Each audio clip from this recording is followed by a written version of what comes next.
Obrigado, Iana. Boa noite, irmãos. Que a paz de Deus esteja com todos nós. A transição pede mudanças.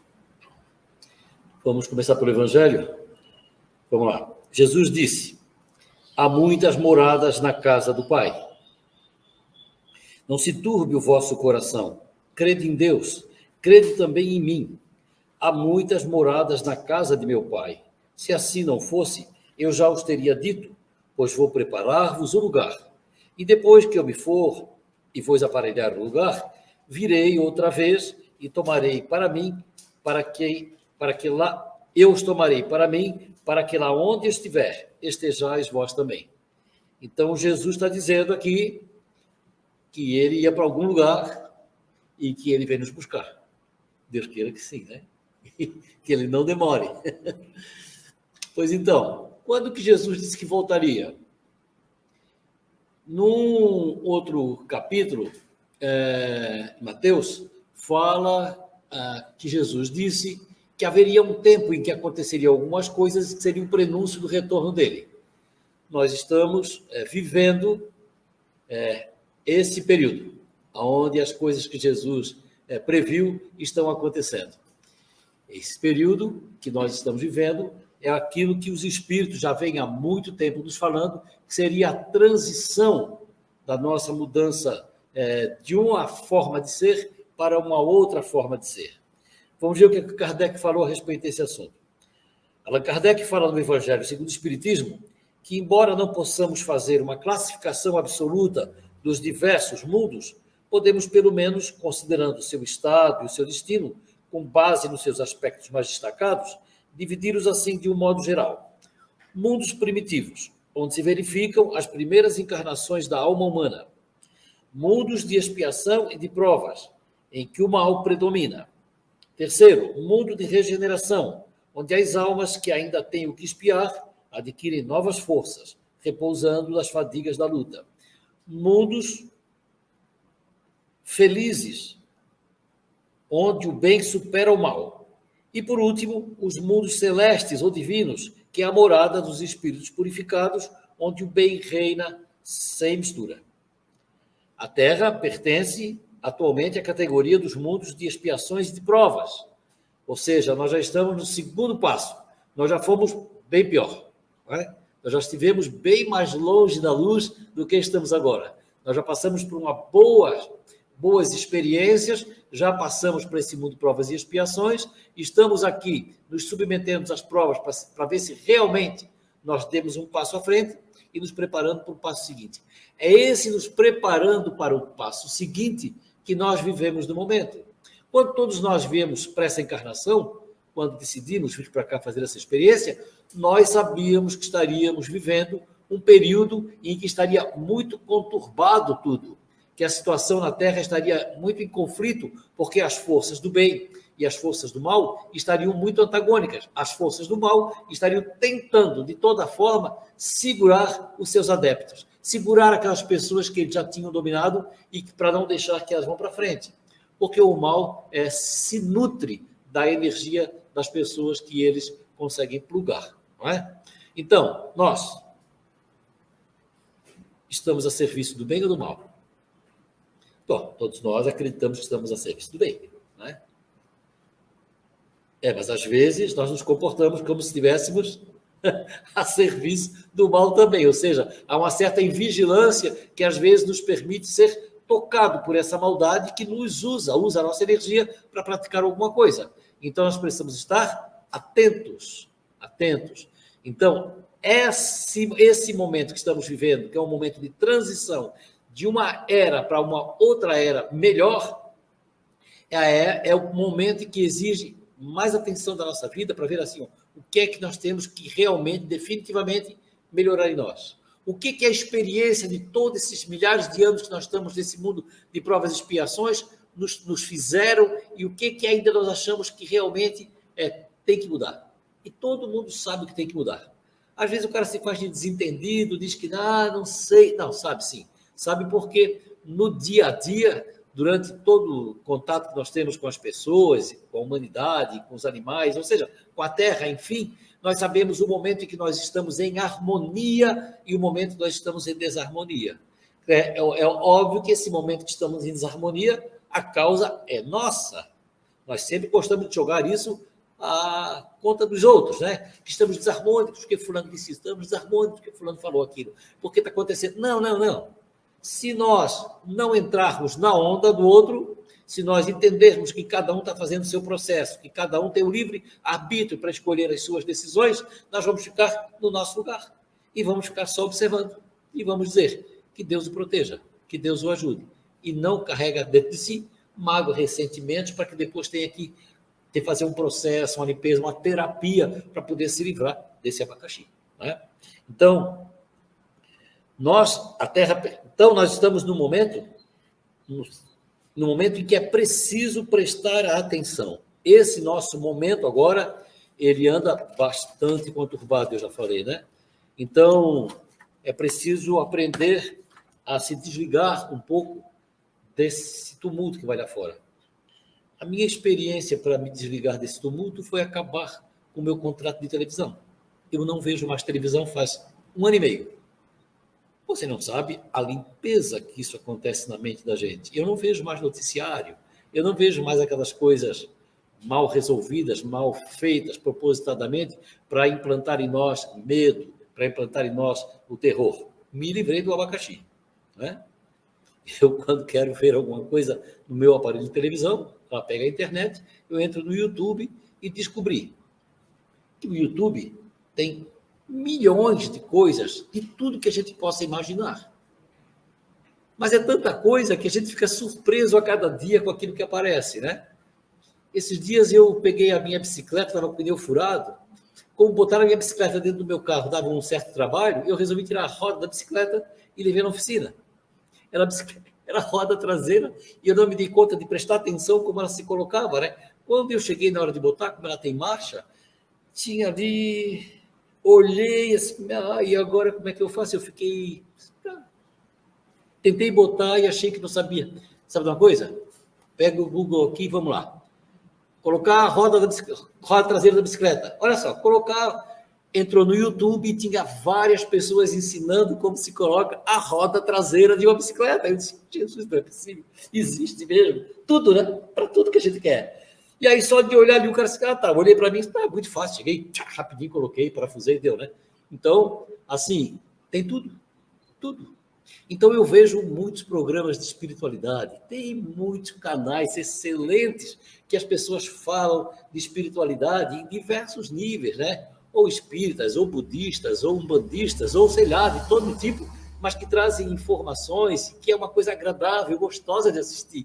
Não tem mais terror, não vejo mais, não me assusto mais. Quando eu quero ter tenho curiosidade de saber como as coisas estão acontecendo, lá também tem canal de informação, de notícia, né? Eu boto lá, dou uma espiadinha, se não me agrada muito, também já pulo fora e não fico ali. Então, vale a pena a gente aprender a se preservar um pouco da influência externa que é maciça, nesse momento sobre todos nós, que estão querendo a todo custo nos arrastar para permanecer nesse estado mais difícil. Bom,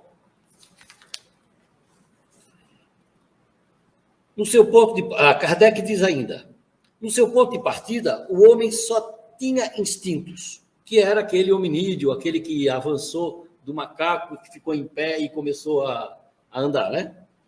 Mais avançado e corrompido, que pode ser também interpretado como geneticamente modificado, ele tem sensações. Mais instruído e purificado, ele tem sentimentos, e o amor é o requinte do sentimento. Então, no nosso tempo, nós já conhecemos o amor. Já sabemos que o canal para nós evoluirmos, se nós prestarmos atenção nas palavras de Jesus, não tem erro. É aprendendo a amar, é aprendendo a nos relacionar com a humanidade, com todo mundo à nossa volta, com amorosidade. Então, o amor, ele não é uma coisa para a gente sentir, às vezes, por alguém, não é uma coisa especial que acontece às vezes. Não. O amor tem que ser uma coisa presente nas nossas atitudes a todo instante, né? Se eu estou cozinhando lá em casa, eu estou fazendo aquilo amorosamente, a comida fica mais saborosa. Se eu estou cuidando dos meus filhos, é claro, é sempre amorosamente, não pode ser assim, cá, corre para cá. Não, com atenção, focado naquilo que estou fazendo. Se estou me relacionando com a minha esposa, com os amigos, no trabalho, na rua, no trânsito, é sempre amorosamente. Mas eu confesso que a minha experiência não é fácil. No trânsito. Eu estou no trânsito e aquele cara na frente abriu o sinal e ele não sai. A minha tendência é já ir tocar a mão da buzina. A minha esposa pega no meu braço, ele diz, vai buzinar? Eu ia. Não só ia buzinar, como ia dizer, canso, sai daí, seu retardado. Então, eu me controlo e graças a Deus, quando ela está ao lado, ela ajuda a me frear e eu digo, tá bom, eu espero pacientemente que o cara largue o telefone, né, e veja que o sinal abriu. Vocês devem passar por essa experiência também, né? Eu passo, então é preciso ter realmente. Às vezes eu dou só um toquezinho bem levinho na buzina, assim, bip, bip, só para o cara acordar e ver, né? Mas mesmo assim, a vontade é dar um soco na buzina. Passa. Todo mundo passa por essa experiência. Nós já conhecemos o amor e não nos guiamos mais por instintos. Então, estamos na época em que estamos nos tornando mais instruídos e purificados, como disse Kardec, com sentimentos e amando. Portanto, estamos dando um salto evolutivo na nossa existência. Isso não existia quando nós éramos humanoides. Isso não existia quando nós estávamos no início, quando viemos para cá, para uma nova fase da Terra, quando nós reencarnamos sei lá, 10 mil anos atrás, né? E viemos para a Terra, nós ainda éramos bem mais brutos, né? E nós não sabíamos essa história de amor. Nós já sabíamos dos instintos. E nós viemos lentamente entendendo, e daqui a pouco me aparece um tal de Jesus que diz que Deus é amor e que nós precisamos aprender a trabalhar amorosamente. Então, realmente, os ensinamentos de Jesus são definitivamente um canal para que a gente cresça e evolua como ser humano. Não precisa ser evoluído para mostrar para os outros, não tem nada a ver com isso. Eu comigo mesmo, me sentindo bem, me sentindo feliz, me sentindo inteiro, né? E próximo, e com Deus no meu coração. Não podemos deixar de considerar que nunca estivemos sós, que estamos sendo monitorados por um grupo de espíritos que comandam o processo evolutivo na Terra. Portanto, essa evolução nossa não é uma coisa que nós estamos sozinhos jogados no quintal. Não. Existe um monitoramento. Tem gente observando e tem gente nos ajudando, nos dando toques espirituais que vêm através de sinais que chegam até nós, que vêm em sonhos, que vêm em pensamentos, que vêm em ideias que a gente tem, que a gente pensa, pô, como é que tive uma ideia, né? E nem sabe que essa ideia pode ter sido soprada no ouvido por aqueles que nos acompanham, que nos dão um canal, um caminho para nós avançarmos. A Terra dá volta em torno do Sol, todos nós sabemos, né? E foi 360 dias, né? Ele gira em torno do Sol. Mas o Sol não está parado dentro do universo. O Sol também gira em torno de uma outra estrela chamada Alcione, e isso leva 26 mil anos, que são divididos em quatro etapas de 6.500 anos e dividido em 12 períodos de 2.166 anos, que nós conhecemos como as eras. Cada era dura 2.166 anos. E essas eras, essas 12 eras, nós também conhecemos como o zodíaco, porque cada época dessa tem a ver com uma constelação pela qual nós, girando em torno do Sol, e o Sol girando em torno de Alcione, dentro do universo nós ficamos passando perto de outras galáxias, de outras constelações, e tudo isso influencia o ser humano, né? Então, quando nós estamos na era de peixes, né? Agora estamos entrando na era de aquário. O que significa? A constelação de Aquário tem influências sobre nós. E essas influências que vêm de Aquário são influências mais espiritualizadas, ou seja, nós temos mesmo que entrar nesse jogo. Ou deixamos a Terra e vamos para um outro lugar que ainda está sob a influência de peixes, ou quem sabe até mais atrasada. Eu não sei o que nós estamos querendo da vida. Eu confesso que eu quero avançar, né? Então, nós vivemos em ciclos. Ou seja, periodicamente temos alterações do planeta e na influência das energias do Sol, porque o Sol também, ele de vez em quando, ele joga umas labaredas para cima, né? Que a gente vê nas imagens são assustadoras. Ainda bem que a Terra tem uma camada de magnética que protege sobre isso, mas às vezes ele dá uma uma solapada no magnetismo da Terra, e aí dá umas alterações climáticas violentas aqui. E a gente fica achando que é porque queimaram um pouco de mato lá no Mato Grosso. Claro que não tem nada a ver com isso, né? É o sol mesmo que está fazendo isso, e não, o homem não muda. O homem não muda o clima. As forças que comandam o clima do planeta são muito superiores à nossa vontade, daquilo que a gente possa fazer na Terra. Então, elas realmente são comandadas pela nossa posição diante dos outros astros e, definitivamente, diante do movimento do Sol. Às vezes o Sol está mais violento e a coisa esquenta um bocado, né? Então, os sinais de uma nova etapa estão à vista.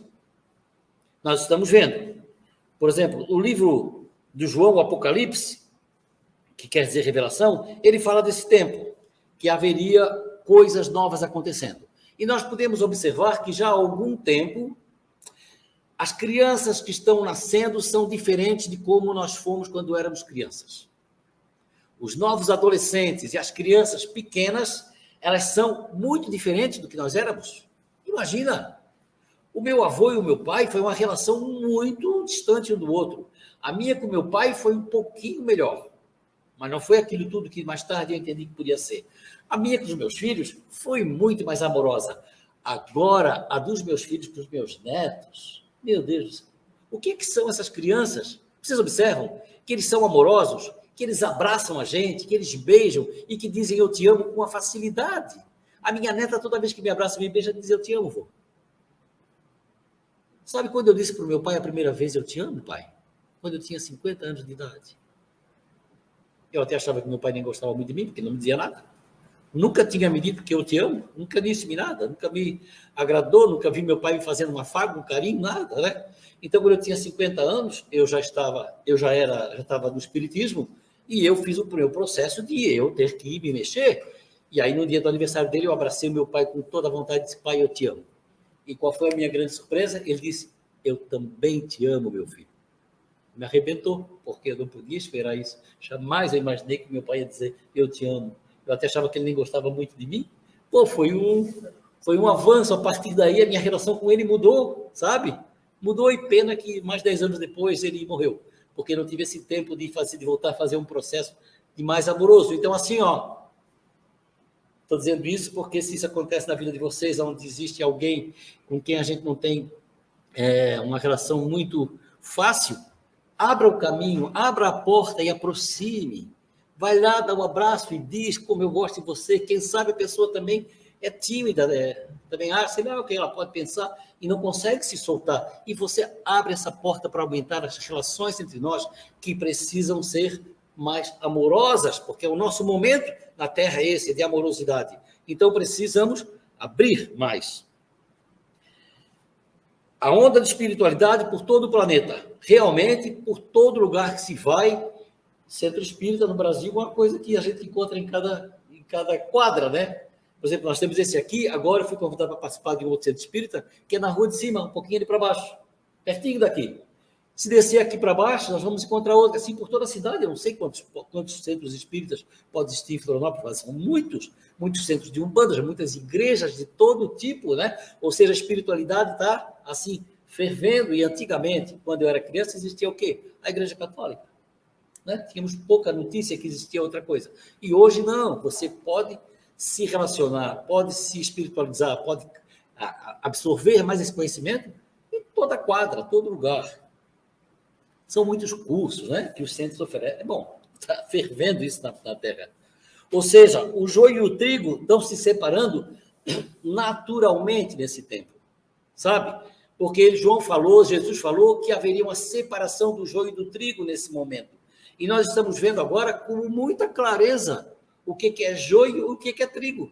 Nós vemos bem quem são as pessoas que estão trabalhando pelo bem e quais são as pessoas que estão ali empedernidas, só tramando coisa, fazendo maldade, querendo a maldade dos outros, querendo derrubar isso, querendo derrubar aquele. Ou seja, as pessoas que estão trabalhando em favor da humanidade e as pessoas que estão trabalhando contra a humanidade.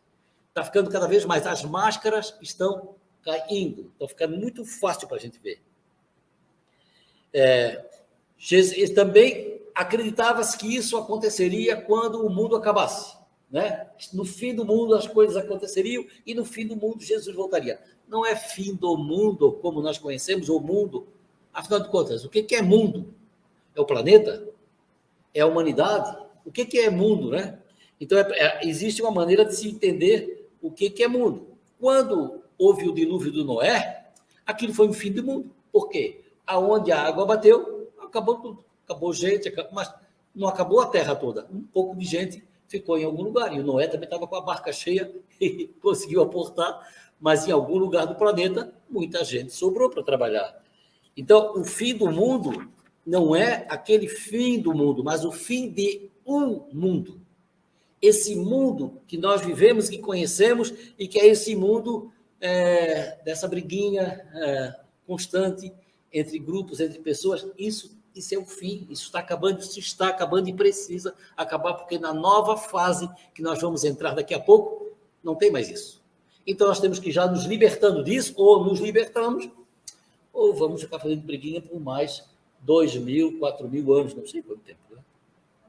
Estamos vivendo o final de uma civilização e não de mundo. Ao mesmo tempo, estamos dando os primeiros passos em direção a uma nova maneira de viver. Todos nós aqui, provavelmente, já estamos vivendo diferente de como viviam os nossos pais. Certo? Já estamos vivendo muito diferente de como viviam os nossos avós. Então, assim, nós estamos vivendo numa outra época. Hoje em dia mesmo, temos uma tecnologia toda abundante à nossa volta, a gente tem comunicação mais fácil, a gente está se expandindo com muita facilidade. A transição não será do dia para a noite. Sara Nousiainen, uma finlandesa que morou no Brasil muito tempo, lá em Fortaleza, que eu tive a felicidade de conhecê-la. No livro, que tem o mesmo título da minha palestra, A Transição Pede Mudança, ela diz, a transição não será do dia para a noite, depende da própria humanidade, mas é monitorada por seres evoluídos. E se estamos ensaiando os primeiros passos sobre a ponte que nos levará a uma nova época, devemos lembrar que transição pede mudanças. Transição pede mudanças. Então, é urgente que a gente observe o que precisamos mudar na nossa maneira de ser. Ela, no Livro dos Espíritos, na Lei do Progresso, da pergunta 793, perguntaram, por que sinais se pode reconhecer uma civilização completa? E os Espíritos responderam, vós a conhecereis pelo desenvolvimento moral. Acreditais estar muito adiantados por ter feito grandes descobertas e invenções maravilhosas, porque estáis melhor instalados e melhor vestidos que os vossos selvagens. Mas só tereis verdadeiramente o direito de vos dizer civilizados quando houverdes banido de vossa sociedade os vícios que a desonram e quando passardes a viver como irmãos, praticando a caridade cristã. Até esse momento não sereis mais do que povos esclarecidos, só tendo percorrido a primeira fase da civilização. Então, se estamos atravessando essa transição, o que é necessário fazer? Permanecer como antes ou participar ativamente para que ela se dê mais depressa e de forma mais fácil? Bom, lembrando que toda transição se faz pelas vias das mudanças, surge naturalmente uma pergunta. O que é necessário mudar? Vamos pensar nisso? Vamos lá. Ao longo do tempo, as religiões criaram um verdadeiro encarceramento psíquico através de 3 algemas. A exigência, a culpa e a punição. A exigência. As religiões criaram regras de conduta, algumas de acordo com as leis cósmicas, outras para atender seus próprios interesses e prender os fiéis às teias de seu poder. Pela ótica espírita, a exigência deve ser a que nos faz a nossa própria consciência, onde estão registradas as leis de Deus. A segunda, a culpa, que foi introduzida no psiquismo dos cristãos como instrumento de manipulação e domínio psíquico, sentindo-se culpado perante Deus ou diante da igreja, torna-se elemento fácil, frágil e suscetível à manipulação. Ou seja, o medo que as igrejas impuseram às pessoas, e hoje a mídia faz isso diariamente há muito tempo. É medo, medo, medo, medo. Quanto mais medo nós sentimos, mais facilmente nós somos manipulados. Não é? Eu moro numa casa que fica a 3 quilômetros da BR-282. Da minha casa até a BR-282, tem poucas casas. Tem mais terreno plano, com gado, pasto de gado, de boi para um lado e de cavalo para o outro. Às vezes eu venho da minha casa de carro e tem Raramente encontro alguém, mas às vezes vem uma pessoa sozinha, nesses 3 quilômetros, sozinho, uma pessoa de bicicleta e de máscara. Essa máscara, da Covid. Aí eu fico assim, mas ele está com medo de quê? Né? Será que a bicicleta transmite a Covid? Será que o gado lá no pasto, soltando pum, vai transmitir Covid? Não, né? Por que o cara está de máscara, meu Deus? Dá vontade de parar o carro e dizer assim, cara, desconfia. Mas deixa ele seguir, porque ele está dominado por essa ideia que é preciso andar de máscara, mesmo que seja sozinho no mundo, né? Assim como ele carrega a máscara sozinho andando no mato, nós carregamos também algumas coisas conosco na vida, porque acreditamos que isso é importante, que isso é necessário e que sem isso nós ficamos nus, que nós ficamos à mercê dos outros, que nós, né? Aí temos medo. Então, é esse medo que faz com que esses seres das trevas manipulem as pessoas e digam, fique em casa, faça isso, faça aquilo que as pessoas fazem. Sim, senhor. Sim, senhor. A terceira algema, a punição, dos quais o clero soube aproveitar-se para implantar o império do medo, através do qual consegue até hoje o domínio sobre seus rebanhos. O que fazer, então, para libertar-se? Desenvolver senso crítico, mudar alguns enfoques e buscar o crescimento interior. 1. Desenvolver senso crítico. Ficar atento ao fanatismo, abandonando as atitudes grupais pelas quais todos seguem, sem questionar aqueles a quem nós consideramos os nossos formadores de opinião. Esse é o primeiro importante para desenvolver o senso crítico. É sempre perguntar, ao invés de perguntar para os outros, pergunte para si mesmo, nunca esquecendo que o espírito que nós somos e que habita nosso interior, esse conhece a razão de estarmos aqui. Essa é a conexão nossa, ele é a centelha divina, e ali está a verdade. Então, nós, ao invés de perguntar para os outros fora, aprendamos a perguntar para nós mesmos, isso me satisfaz? Isso é bom para mim? Isso é bom para quem está à minha volta? Me comportar assim é bom para mim e para quem está à volta? Então, eu vou perguntar para mim mesmo e vou me tocar. Cara, isso não é bom, nem para mim, nem para quem está à minha volta. E eu mudo. E eu decido mudar. Mudar alguns enfoques. Termos como expiação, karma, culpa e resignação refletem ideias pesadas, condicionantes, gerando medo e complexos. Se estamos no limiar de um novo tempo, é oportuno mudar os enfoques, por exemplo, expiação. O que é que nós entendemos por expiação? Estamos aqui carregando algo que fizemos errado e que nós precisamos agora nos libertar dessa história. É uma coisa pesada, né? Expiação é um termo pesado. O termo reajuste e karma evolutivo são mais leves. Se você assim, eu estou me reajustando, eu estou me modificando, ao invés de dizer estou pagando por um crime que eu paguei, sabe? Aquela coisa pesada, eu digo assim, não, eu estou me modificando, eu estou me reajustando aos novos tempos. É muito mais leve. Culpa. É natural e mesmo útil que esse sentimento perdure por algum tempo após o ato que o gerou, mas sem que isso se transforme num peso inútil a martirizar a alma. Há pessoas que carregam consigo o sentimento de culpa por toda a vida, e isso entristece, e isso adoece o ser. Então a gente precisa se transformar isso. Da mesma forma que não cabe ao ser humano sentir-se culpado perante Deus, mas sim perante a própria consciência e também diante de quem vitimou. É preciso, se eu me sinto culpado, eu tenho que revelar isso, eu tenho que encontrar o que aconteceu e clarear e tirar isso de dentro de mim. Eu não posso carregar isso pela vida inteira. Porque nós não podemos nos sentir diante de Deus, porque Deus é amor. Jesus disse, Deus é amor. Então, Deus não se ofende. Deus, às vezes eu digo por brincadeira, Deus não está nem aí, sabe? Porque ele está emanando o amor dele para o universo inteiro. E a nós cabe receber esse amor, receber essa luz, receber essa força, não é? Não tem um Deus que castiga e diz, cara, tu fizesse errado, vou te dar um tapa, vou te dar uma doença, vou te botar enfermo. Não existe, Deus não faz isso conosco. Somos nós que fazemos isso conosco mesmo, porque carregamos dentro de nós esse peso da culpa. Isso é preciso tirar de nós. Frequentemente existe um trio que nos chicoteiam durante as etapas do amadurecimento. São eles: a baixa estima, a culpa e o medo de errar. Vocês têm medo de errar? Sim, né? Todos temos. Apesar de serem sofrimentos psíquicos, funcionam como estimuladores do progresso. Assim, podemos converter a culpa em autoaferição da conduta e freio para novas quedas. Nós podemos, tá bom, eu errei, tá, eu errei. Pronto, assumo que errei, tá pronto, liquidou, não tem nada de sofrimento, nada disso. Eu vou ficar atento para não errar de novo. Eu sei que quando eu for fazer isso, eu vou fazer de forma diferente.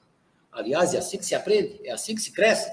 É errando e tropeçando, que a gente diz, opa, por aqui não dá, tem que ser por outro lugar. E a gente vai tentando até que acha o canal. Valores negativos versus valores positivos. Autoconhecimento não é busca de nossos valores negativos. Quando a gente quer crescer, não é buscar o que tem de errado em mim. Se a gente foca nisso, a gente fica ali, naquela coisa pesada. Não, eu tenho que olhar, crescer assim, ó, o que é que eu tenho de bom? Pois então eu vou fazer isso ficar melhor. À medida que eu vou melhorando, a possibilidade de eu errar é bem menor, né? Então, ao invés de ficar procurando o que há de errado em mim, eu vou procurar o que há de bom em mim. Não vou ficar vaidoso, não vou ficar orgulhoso, nada disso, mas eu vou me conhecer, autoconhecimento. Eu sei que eu sou bom nesse negócio aqui. Então, vamos trabalhar para isso ficar melhor ainda. E quem sabe colocar isso a favor das pessoas que estão à minha volta, a favor da humanidade, não é? Eu gosto de cantar. Fui fazer aula de canto. E o professor resolveu gravar minhas aulas de canto.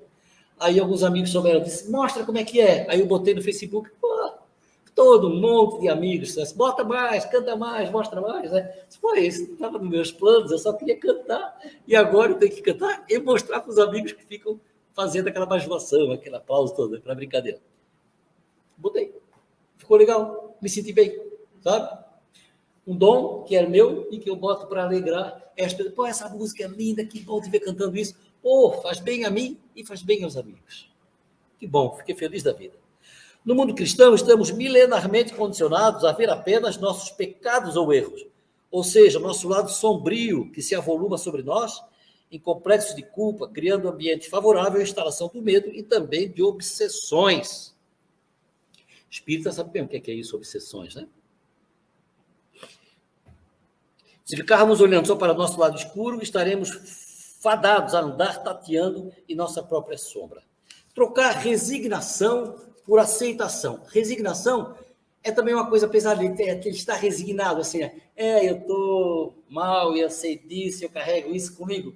Não, aceitação é diferente de resignação. O resignado é aquele que está ali, está quebrado, aceita que está quebrado e vai ficar quebrado pro resto da vida. Não, eu aceito que eu estou quebrado, mas eu vou sair dessa, eu vou me modificar. Se não me modifico, não entro na tal da nova era. Né? Caridade. A aplicação da palavra caridade também precisa ser repensada, porque se desgastou pelo mau uso. Como é que é caridade na nossa cabeça? É fazer bem para alguém que precisa, né? Mas é sempre assim, ó, eu que tenho, eu que sou, dou para quem não tem e quem não precisa. Então é sempre uma coisa meio de cima para baixo, é meio esquisito, se vocês não acham? Se a gente trocar essa coisa de caridade por fraternidade, isso é fraternidade, ou seja, é entre irmãos. Então eu compartilho com meu irmão, é de igual para igual. Não tem aquele negócio de cima para baixo, o que pode, o rico que dá para o pobre, o cara que tem para o cara que não. Não, eu compartilho. E compartilhar é uma expressão que hoje todo mundo sabe como é que é, né? A gente compartilha com os amigos. Então a caridade precisa ser repensada e precisa se transformar em compartilhamento. Bom, acabou o meu tempo, eu tenho que fechar, tá bom. Se os espíritos informam que já estamos na fase de transição, é fundamental que começamos a questionar sobre o que significa exata e profundamente essa regeneração. Será apenas no sentido moral, espiritual, ou seja, a tão propalada reforma moral, aquela troca de valores negativos por positivos? E aí se percebe a necessidade da mudança, da ampliação do enfoque reforma íntima. No espiritismo se fala muito de reforma íntima. O que é reforma? Uma coisa que está quebrada e que a gente conserta e pronto, fica consertado. Não, nós não precisamos ficar consertando, reformando. Nós precisamos de crescimento interior, sempre, contínuo, sempre. Não é ficar reformando, consertando coisa errada. Não, é progredir dia a dia, sempre, ad eterno. Nós vamos progredir para toda a vida, até chegar naquele último lugar lá, que é o lugar dos anjos, né? Aquela coisa muito maravilhosa. Aí, quando é que eu chego lá, Senhor? Quando é que eu chego lá, Senhor? A reforma é algo que tem começo, meio e fim, já o crescimento é contínuo. Também os ensinamentos de Jesus, com toda essa mudança, os enfoques tomam outra cor. Aí você começa a ler Jesus e começa a interpretar de outra maneira. Você já leu o Evangelho, né? Uma vez? Eu já li muitas vezes, porque eu faço há 20 anos palestra sobre o Evangelho. E cada vez que eu leio, ele se amplia o conhecimento, modifica, né? Que nem um livro que eu li pela sexta vez, Ilusões do Richard Bach. Quando eu li na sexta vez, um trecho desse tamanho numa página, eu jurei que eu nunca tinha lido. Não é que eu nunca li, é que quando eu li das outras vezes, tinha outra compreensão sobre aquilo. E agora a minha compreensão era outra. Então aquilo eu nunca tinha lido, daquele jeito, né? E o Evangelho é assim. Então leiam sempre, tenham o hábito de ler, porque aquilo se amplia o conhecimento, a maneira de entender cada vez melhor. Então, os ensinamentos de Jesus, com todas essas mudanças nos enfoques, tomam outra cor, deixam de representar os eternos chavões com cheiro de religião, de obrigação religiosa, o caminho para uma colônia espiritual, surgindo em toda a sua plenitude como verdades científicas que, obedecidas, promovem o bem-estar da criatura, assim como seu crescimento como ser cósmico e eterno. Vamos nessa? A regeneração está logo ali.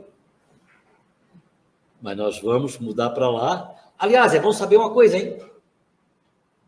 Nessa mudança, nós não vamos para um outro planeta onde a coisa é de regeneração e é diferente. Não. A raça que não quis mudar é que vai sair.